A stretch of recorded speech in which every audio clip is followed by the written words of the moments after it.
Price lord brothers and sisters. இன்னைக்கு ஒரு முக்கியமான ஒரு இதா நம்ம பார்க்க போறோம். ஏன்னா இது எல்லாருடைய லைஃப்லயுமே நடக்கிற ஒரு கேஷுவலா நடக்கிற ஒரு விஷயம் தான். அது என்னன்னா, கெட்ட சொப்பனம் வந்தா நம்ம காலையில எந்திரிச்சதும் என்ன பண்ணணும், அந்த சொப்பனத்தை குறிச்சு நமக்கு ஒரு எப்பயுமே எல்லாத்துக்குமே அது வர்றது இயற்கை தான். அது வரும்போது நம்ம என்ன பண்ணணும், இந்த கேள்வி அநேகர்ட்ட இருக்கு.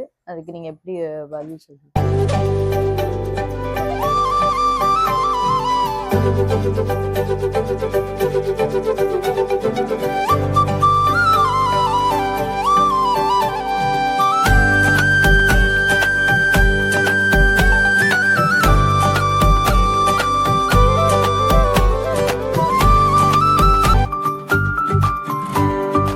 நல்ல கேள்விதான், நல்ல கேள்வி. ஏன்னா பிசாசனுடைய ஆயுதத்துல ஒண்ணு பயமுறுத்துறது தான் பிசாசனுடைய 98% அவனுடைய வேலையை. பயமுறுத்தி தான் அவனை நரகத்துக்கு கொண்டு போறது, அவனை ஆண்டவருக்கு விட்டு பிரிய வச்சுறது. காரணம் அவனை பயமுறுத்தணும். பிசாசு அந்த பயமுறுத்தல ஒரு ஆயுதமாய் சொப்பனத்தை தேர்ந்தெடுக்கலாம். சொப்பனத்தை நிறைய பேருக்கு இந்த சொப்பனங்கள் வருது. விக்கிரகமா இருக்கும், சர்ப்பமா இருக்கும், இல்லைன்னா அந்த செத்த ஆவினுடைய முகங்கள் காணப்படலாம், பாவத்தினுடைய வல்லமைகள் காணப்படும், சீனுடைய கனவுகள், மிருகங்கள் விரட்டுற மாதிரி இருக்கும், ஓடுற மாதிரி இருக்கும். இப்படி இந்த கெட்ட சொப்பனமாய் முதல்ல கொள்ளலாம். பிசாசனுடைய தந்திரத்துல அது ஒண்ணு. முதல்ல சொப்பனம் மூலியமாக ஒரு மனிதனை பயமுறுத்த ஆயத்தமா இருக்கான். அதுக்கப்புறம் அவன் என்ன செய்வான்னா, டக்குன்னு அவன் அதே இமேஜை என்ன செய்வான்னா அடுத்தடுத்து அவங்க காண்கின்ற இடத்துல அந்தந்த இமேஜை காண்பான். இப்ப நீங்க ஒரு சர்ப்பமா இருக்கலாம், அந்த சர்ப்பம் முதல்ல சொப்பனத்துல காமிச்சிருவான். அந்த சொப்பனத்துக்கு அப்புறம் நீங்க செல்போனை திறந்தீங்கன்னா ஒரு சர்ப்பம் மாதிரி இருக்கும். அப்ப நீங்க ஒரு இடத்த போட்டோ பார்க்கீங்கன்னா அந்த இடத்துல சர்ப்பம் மாதிரி தெரியும். அப்புறம் நீங்க போற இடத்துல எங்கனையாவது வீட்டு பக்கத்துல நிஜமாவே ஓடுற மாதிரி தெரியும். அந்த இமேஜை அவன் கொண்டாந்துட்டே இருப்பான். அது சர்ப்பம் மட்டும் இல்ல, ஏன்னா இது அநேகருக்கு வரதான். ஏதாவது ஒண்ணு நோய்கள், ஒரு சில பேர் அன்னைக்கு ஒரு சகோதரர்லாம் சொன்னாங்க, கேன்சர் வர மாதிரி அவங்களுக்கு கனவு வருது. திருப்பி அவங்க கேஷுவலா போய் யார்கிட்டயோ பேசுறப்ப அவங்க கேன்சர் பேஷண்ட் பத்தி பேசுறாங்க. இப்படி அன்னைக்கு அவங்க ஒரு நாள் முழுசா கேன்சர்னே அவங்க நிறைய விஷயத்த அது கேட்கறாங்க. அந்த இமேஜ அவங்க மைண்டுக்கு கொண்டாந்துடுறான். முதல்ல சொப்பனத்துல வருது, அடுத்து அவங்க கேட்கிற செய்திகள், பாக்குற இடங்கள் எல்லாம் திரும்ப இருதயத்துக்குள்ள அது கொண்டாடுது. விக்கிரமா இருக்கலாம், சித்தாபினுடைய இதா இருக்கலாம், சர்ப்பமா இருக்கலாம், பாவத்தினுடைய இச்சை காரியங்கள் அடிக்கடி நம்ம பார்க்க அது வைக்கலாம். இது எல்லாத்தையும் பிசாசு நம்முடைய இமேஜ். இதுக்கு அப்புறம் தான் பிசாசு என்ன செய்யுதுன்னா டபக்குன்னு நம்ம உடலுக்குள்ள கொண்டு வருது. நம்ம நம்ம பயந்த பிறகு, ஏற்கனவே சொப்பனம் மூலியமா பயந்துருக்கு, நேரடியா பார்க்கும் போதெல்லாம் பயப்படுறோமா, உடனே இந்த ஆவி என்ன செய்யுது, அந்த பயத்தினுடைய பூரணம் நமக்கு வரும்போது டபக்குன்னு உள்ள உடலுக்குள்ள கொண்டாடுது.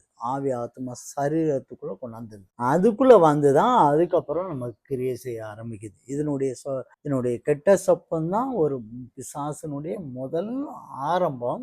அதுக்கப்புறம் இமேஜை காமிக்கிறோம், அதுக்கப்புறம் சரீரத்துக்குள்ள கொண்டாந்துடும். இதுதான் இது. இப்ப இந்த மாதிரி சொப்பனத்தை நம்ம எப்படி மேற்கொள்ளணும்? இப்ப நைட்டு பொழுதுக்கு பொதுவா நைட்டுக்கு தான் அந்த சொப்பனங்கள் வரும். இப்ப அதை முடிச்ச உடனே நீங்க என்ன மேற்கொள்ளணும் அப்படிங்கிறத நம்ம இப்ப பார்த்தாதான் நம்ம அதை மேற்கொள்ள முடியும். முதலாவது, இயேசுவின் நாமத்தினால ஒரு அதிகாரத்தை கொண்டு, இயேசுவின் நாமத்தினால பிசாசே என்று நம்ம வாயினால அதை சொல்லணும். எனக்கு விரோதமாய் இச்சையின் ஆவி மேற்கொள்றதான இந்த சொப்பனத்தை நான் நிராகரிக்கிறேன், இயேசுவின் நாமத்தை நிராகரிக்கிறேன் அப்படின்ட்டு நம்ம வாயினால அறிக்கையிடணும். அந்த அதிகாரத்தை நம்ம சொல்லணும். அதுக்கப்புறம் நம்ம என்ன பண்ணலாம் அப்படின்னா, காலையில எந்திரிச்சதுமே அந்த கனவு எனக்கு அதான் தரையில விழுவதாக அப்படின்னு சொல்லணும். ஒரு சில நேரம் என்ன பண்ணிருப்போம் அப்படின்னா, அந்த கனவு வழியா கூட சில சாப்பாடுகள்லாம் கூட நம்ம வாயில போயிருக்கோம். சில பேர் சொல்லுவாங்க, ஒரு பொம்பளை எனக்கு சாப்பாடு கொடுத்துச்சு, நான் அதை வாங்கி சாப்பிட்டுட்டேன்பாங்க. நம்ம கனவுலயே அதை வேண்டான்னு சொல்லியிருந்தோம் அப்படின்னா அது நமக்கு பிரச்சனை கிடையாது. அதை நம்ம அங்கே நிராகரிச்சிட்டோம்னு அர்த்தம். புரியுதா? நம்ம ஸ்பிரிச்சுவலாவே நிராகரிச்சிட்டோம். ஆனா ஒரு சில பேர் அறியாமையில என்ன செய்வாங்கன்னா, வாங்கி சாப்பிட்டுருவாங்க. காலையில எந்திரிச்சதுக்கு அப்புறம் நமக்கு வரும், ஐயோ இதை வாங்கி நம்ம சாப்பிட்டுட்டோமே, சாப்பிட தெரியாம பண்ணிட்டோமே தெரியாம அப்படின்னு. பண்ணிட்டோமே. ஆனாலும் பரவாயில்ல, காலையில எந்திரிச்சதுக்கு அப்புறம் இயேசுவின் நாமத்தினால இப்ப என் வயித்துல எந்த தேவையில்லாத எந்த ஒரு ஆகாரம் இருந்தாலும் எல்லாம் வெளியேறுவதாக, என் உடம்பை விட்டு வெளியேறுவதாக, நான் அதனோட பண்ண உடன்படிக்கையை நான் முறிக்கிறேன் இயேசுவின் நாமத்தினால அப்படிங்கிறத நீங்க அறிக்கையிடணும். பிசாசு வந்து பயப்படுறது என்னன்னா, இயேசுங்கிற ஒருத்தர் சொல்லுக்குதான். இயேசுவின் ரத்தம், இயேசுடைய வல்லமை, இயேசுவின் நாமம், இதுக்கு தான் சொல்லும். அப்ப நீங்க உங்க ஆவியினால அதிகாரத்தை கொண்டு இயேசுவின் நாமத்தினால அதிகமா நம்ம எந்த அளவுக்கு நம்ம சொல்லும் போதோ அந்த அளவுக்கு பிசாசு நம்ம விட்டு விலகி போவான். நீங்க சொப்பனத்திலேயே நீங்க இதை ஸ்டாப் பண்ணிட்டீங்கன்னா உங்களுக்கு அடுத்து இமேஜுக்கும் வராது, அடுத்து உங்க உடலுக்குள்ளும் வராது. நீங்க இதுல தவற பண்ணும்போது அடுத்த பதிவு போகுது. அதாவது சொப்பனன்றது என்ன? ஆவிக்குரிய உலகத்துல நடக்கிற விஷயத்த நமக்கு வந்து ஆண்டவர் வந்து அந்த கிளிம்ஸ் காட்டுறாரு. இதான் உன்னை சுத்தி நடக்குது. அதாவது நமக்கு புரியுற விதத்துல காட்டுவாரு. இப்ப சில நேரம் வெறும் ஆவியை மட்டும் காமிச்சா நமக்கு எந்த ஆவின்னு தெரியாதுல. அதனால இப்படி ஒரு சர்ப்பமாவோ இல்ல ஒரு மிருகமாவோ இல்ல ஒரு சாப்பாடு மாதிரியோ இந்த மாதிரிதான் உன்னை சுத்தி கிரியை செய்து அப்படின்றத ஆண்டவர் வந்து நம்ம காமிக்கிறாரு. நம்ம மைண்ட்ல உள்ளதை வச்சு நம்ம காமிக்கிறாரு. அதை நம்ம அப்பவே மேற்கொள்ளும் போது அப்பா சொன்ன மாதிரி அடுத்தடுத்த லெவலுக்கு நமக்கு வந்து வராது. அதுதான் ஆரம்பத்திலே நம்ம முறியடிச்சா மட்டும்தான் நம்ம ஜெயிக்க முடியும். ஒரு சில பேர் அதை கேஷுவலா விட்டுருவாங்க. ஆமா, அதை விட்டு இமேஜ் கொண்டாந்து உடலுக்குள்ள கொண்டாந்த பிறகுதான் அந்த உடல்ல இருந்து வெளியே கொண்டாடுறதுக்கு என்ன பண்ணலாம் அப்படிங்கறதுக்கு நிறைய அது பெரிய வேலை. அது பாஸ்டிங் எடுக்கணும், ஏகப்பட்ட வேலை. அது ஏற்கனவே ஒரு வீடியோ நம்ம போட்டிருப்போம், அந்த விடுதலை வாங்குறதுக்கு எப்படி ஆயத்தமாகணும் அப்படின்னு. அந்த ப்ராசஸ் அது பெரிய வேலை. அதெல்லாம் வராம இருக்கிறதுக்கு ஆரம்பத்திலேயே அதை நம்ம ஸ்டாப் பண்றதுக்கு இந்த வேலை அதிகாரத்தை நான் கையில எடுத்து, நீங்க ஆண்டவருடைய பிள்ளையா இருந்து இயேசுவின் நாமத்தினால போ பிசாசை, இந்த சொப்பனை கெட்ட சொப்பனம் தரையில் விழுவதாக, இது என் வாழ்க்கையில் வரக்கூடாது, ஆண்டவருடைய நல்ல சொப்பனை வரட்டும் அப்படின்னு சொல்லிட்டு நீங்க அதை கண்டிப்பா செய்யணும். அடுத்து என்ன சொல்லணும்னா, நீங்க தூங்க போகும்போது நீங்க ஆண்டவருடைய காரியத்தை, மற்ற காரியத்தை, அதாவது ஆண்டவருடைய சமூகத்திலேயோ ஜெபமணியோ வேதவாசிலையோ ஆண்டவருடைய பாடல் கேட்டுட்டோ எல்லாம் ஆண்டவர் பற்றி தியானிச்சுட்டு படுக்கணும். நீங்க என்ன செய்றீங்கன்னா, தூங்கத்துல கடைசி நீங்க வேலை செய்யற வரைக்கும் உட்காந்து பாடுபட்டுட்டே இருக்கீங்க, ரொம்ப எல்லாத்தையும் பிடிச்சிட்டு அப்பாடா நான் தூங்க போறேன் அப்படின்னு சொல்லிட்டீங்கன்னா, நீங்க ஏற்கனவே வருத்தத்தோடு ஒரு கவலையோடு பாரத்தோடு தூங்குனீங்கன்னா பிசாசு அதுலயும் கிரியை செய்யும். ஸோ இந்த கெட்ட சொப்பனை ஏன் வருது அப்படின்னு சொன்னா, அது வந்து நீங்க ஏற்கனவே பாரத்தோடு பல பிரச்சனையோடு இருக்கிறதுனால அது ஒரு காரணம். இப்போ நீங்க நைட்டு பொழுதுக்கு நீங்க உங்களுடைய வேலைகளை எல்லாத்தையும் முடிச்சுட்டு கொஞ்சம் சீக்கிரமா ஆயத்தமா முடிச்சுட்டு ஒரு அரை மணி நேரமோ 1 மணி நேரமோ ஆண்டவருடைய சமூகத்துல உட்கார்ந்துட்டு தூங்கிட்டீங்கன்னா உங்களுக்கு இந்த மாதிரி கெட்ட சொப்பனத்துக்கு வர்றதுக்கு நிறைய வாய்ப்பு கிடையாது. ஏன்னா ஆண்டவருடைய சமூகம் உங்களுக்குள்ள இருக்கும். அப்படியே நம்ம வந்து இது பண்ணும்போது நீங்க ஆண்டவரோட பிரசன்ஸோட நீங்க படுக்கிறனால நீங்க என்ன பண்ணுவீங்கன்னா, அந்த டைம்ல சொப்பனத்திலே மேற்கொண்டுருவீங்க. சொப்பனத்திலே உங்களை எதிர்த்து வரும் போது அந்த சர்ப்பம் வரும்போது நீங்க அதை அடிக்கவோ இல்ல அது விரட்டவோ, அதாவது பிசாசு அந்த இடத்துல பிசாசு சங்கரிச்சிருவீங்க. அந்த இடத்துலயே நீங்க அது வந்து அப்பவே ஆண்டவர் ஸ்பிரிட்ல வந்து உங்களுக்கு ஹெல்ப் பண்ணுவாரு. அப்பவே முடிஞ்சிடும் அந்த வேலை. நீங்க எந்திக்கும் போது அந்த சொப்பனத்தை குறிச்சு பயம் இருக்காது, மாறா நம்ம பிசாசை மேற்கொண்டுட்டோம் அப்படிங்கிற ஒரு தைரியம், ஒரு சந்தோஷம் வந்துரும், திருப்தி வந்துரும். முன்னாலலாம் அந்த செல்போன்ல காலத்துலலாம் முன்னால ரட்சிக்கப்பட்ட நாங்கெல்லாம் அந்த செல்போன் இல்லாத காலத்துல ரட்சிக்கப்பட்டோம். இப்ப அந்த சமயத்துல எங்களுக்கெல்லாம் அந்த மாதிரி உட்கார்ந்துட்டு கடைசி வரைக்கும் ஷார்ட்ஸோ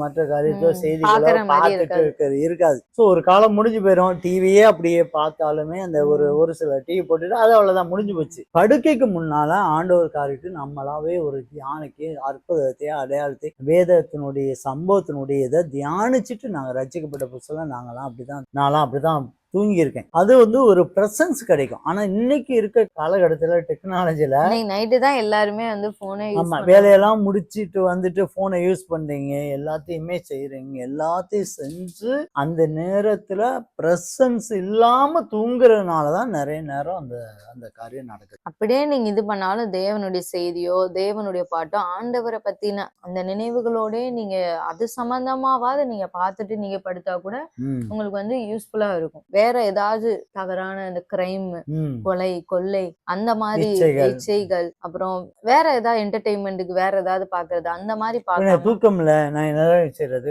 தூக்கம் வர வரைக்கும் ஏதாவது நான் பாக்குறேன் அப்படின்னு நீங்க செஞ்சீங்கன்னா தான் உங்களுக்கு இந்த மாதிரி காரியம் வருது. ரெண்டாவது கவலையோடு பயத்தோடு படுத்திருந்தீங்கன்னா அந்த மாதிரி அதை விரட்ட முடியாது, அந்த மாதிரி வருது. அப்போ நம்ம ஆண்டவருடைய நைட்ல ஆண்டவருடைய பிரசன்ஸ், ஆண்டவர் எங்க கூட இருக்கிறாரு, அவர் என்னை பாதுகாக்கிற தேவன், எனக்கு எல்லா தீங்குக்கும் விலைக்கு பாதுகாப்பாரு, தேவதூதர்கள் எங்க வீட்டுல இருக்கு, எனக்குன்னு தேவதூதர் இருக்காங்க, ஆனா எந்த வல்லமை எனக்கு வராது அப்படிங்கிற விசுவாசத்தோடு, அந்த விசுவாச அறிக்கையோடு நீங்க தூக்கத்துக்கு போனீங்கன்னா இந்த பிரச்சனை வராது. அடுத்து என்ன செய்யணும்னா, நீங்க வந்து நீங்க இந்த மாதிரி சொப்பனங்கள் வராம இருக்கணும் அப்படின்னா, அதெல்லாம் ஆண்டவரை மகிமைப்படுத்துற மக்களா இருக்கணும், வேதத்தை நல்லா வாசிக்கிற மக்களா இருக்கணும், அடுத்து வந்து ஜெபம் பார்க்கறா இருக்கணும். அது வந்து பேசிக்கானதுதான். ஆனா இதுல குறைபாடு இருக்கும்போது, நீங்க ஆண்டவரை மகிமைப்படுத்துது சோத்திரங்கள்ல மகிமைப்படுத்தும் போது அதுல குறைபாடு இருக்கும்போது, நீங்க ஜெபிக்கிறதுல வேத வாசிக்கிறதுல குறைபாடு வரும்போது இந்த கெட்ட சொப்பனம் தானாவே உள்ள வருது. இது ஒரு காரணம். அது வந்து பிசாச வந்து நம்மகிட்ட வந்து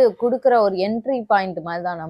அதை நம்ம நிராகரிக்கிறதும் நம்ம கையில தான் இருக்கு. இல்ல ஓகே நான் பயந்துட்டு ஓகே நீ வா உள்ள வா அப்படின்னு சொல்லி நம்ம இன்வைட் பண்றது நம்ம கையில தான் இருக்கு. நம்ம அப்பவே இல்ல எனக்கு இது வேண்டாம் அப்படின்னு சொல்லி இது பண்ணிட்டீங்க அப்படின்னா, வசனத்தினாலையும் நீங்க இது பண்ணலாம், ஜெபத்தினாலையும் பண்ணலாம், இல்ல அதிகாரத்தை எடுத்துக்கொண்டும் நீங்க பண்ணலாம். அந்த நேரத்துல ஆவியானவர் உங்களுக்கு உணர்த்துவார்ல ஸ்பிரிச்சுவலா, அப்பவே நீங்க வந்து இது வந்து நீங்க சங்கரிச்சிட்டீங்கன்னா அந்த இது வந்து முடிஞ்சிடும். நானும் நிறைய தடவை நான் அந்த விஷயத்துல நிறைய உணர்ந்திருக்கேன்.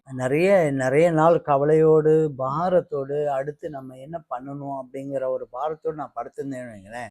அன்னைக்கு வந்து என்னுடைய சொப்பனம் எப்படி இருக்குன்னா, யாராவது உன்னை விரட்டுற மாதிரி, ஓடுற மாதிரி, இல்லைன்னா பெரிய மலைகள்ல ஏறி தவிச்சு போற மாதிரி, தாகம் இல்லாம அலைஞ்சிட்டு இருக்க மாதிரியே தான் அந்த சொப்பனம் வந்து.